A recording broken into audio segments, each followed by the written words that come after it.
அவர் படித்தது ஒரே புக்கு நானும் தேடிட்டு இருக்கிறேன், இது வரைக்கும் எங்கேயுமே கிடைக்க மாட்டேங்குது. சேக்கிழார் எழுதின கம்பராமாயணம் மட்டும்தான். நாங்களும் புத்தக காட்சியாக தேடிட்டு இருக்கிறேன். எம்ஜிஆர் சிலைக்கு மாலை போட்டுட்டு வெளில வந்து பேட்டி கொடுத்தார், அண்ணாவுக்கு மரியாதை செலுத்திட்டு வந்திருக்கிறேன் அப்படின்னு. அப்படிப்பட்ட தலைவர். அவங்களுடைய தொண்டர்கள் அறிவாளிகள் இருக்கிறது அவங்களே தலைவர்களே விரும்புறதில்லை. எங்கே தன்னுடைய தொண்டர்களுக்கு அரசியல் அறிவும் தெளிவும் வந்துட்டால் அவங்களால இன்னும் அரசியலே நடத்த முடியாதுன்னு சில தலைவர்கள் பயந்துக்கிட்டு இருக்கிறாங்க. உதாரணத்திற்கு அண்ணா திராவிட முன்னேற்ற கழகத்தை எடுத்துக்கோங்க. அண்ணா திராவிட முன்னேற்ற கழகத்துடைய தொண்டர்களுக்கு பெரியார் கொள்கையை பற்றி தெரியாது, பேருங்க அண்ணா என்ன சொன்னாருன்னு தெரியாது. இன்னும் சொல்ல போனால் அதிமுகன்ற கட்சி எதுக்காக தொடங்கப்பட்டதுன்னே அவங்களுக்கு தெரியாது. திமுகவை விமர்சிக்கணும், கலைஞரை எதிர்க்கணும் அப்படிங்கிற ஒரே நோக்கத்தோடு துவங்கப்பட்ட கட்சி தான் அண்ணா திராவிட முன்னேற்ற கழகம்.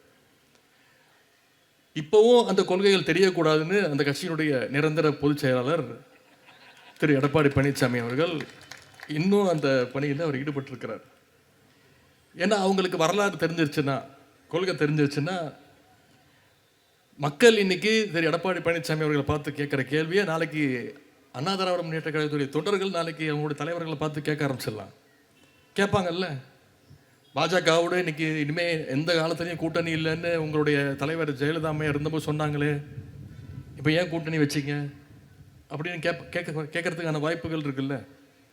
ஏன் நீங்களே சொன்னீங்களே 4 மாதம் முன்னாடி இனி எந்த காலத்துலேயும் பாஜகவோட கூட்டணி கிடையாதுன்னு நீங்களே சொன்னீங்களே, இப்போ மறுபடியும் நாம் பாஜகவுக்கு அடிமையாக போயிட்டோமே அப்படின்னு அதிமுக தொண்டர்கள் திரு எடப்பாடி பழனிசாமி அவர்களை பார்த்து கேட்பாங்க. அதனால தான் அந்த தொண்டர்களுக்கு எதுவுமே தெரியக்கூடாதுன்னு திரு எடப்பாடி பழனிசாமி அவர்கள் நினைக்கிறார். அதிமுக தொண்டர்களுக்கு கொள்கை தெரியாமல் இருந்தால் கூட பரவாயில்ல, திரு எடப்பாடி பழனிசாமி அவர்களுக்கு எந்த கொள்கையும் கிடையாது, திராவிடம்னா என்னென்னு அவருக்கும் தெரியாது. ஏன்னா அவர் படித்தது ஒரே புக்கு நானும் தேடிட்டு இருக்கிறேன், இது வரைக்கும் எங்கேயுமே கிடைக்க மாட்டேங்குது. சேக்கிழார் எழுதின கம்பராமாயணம் மட்டும்தான்.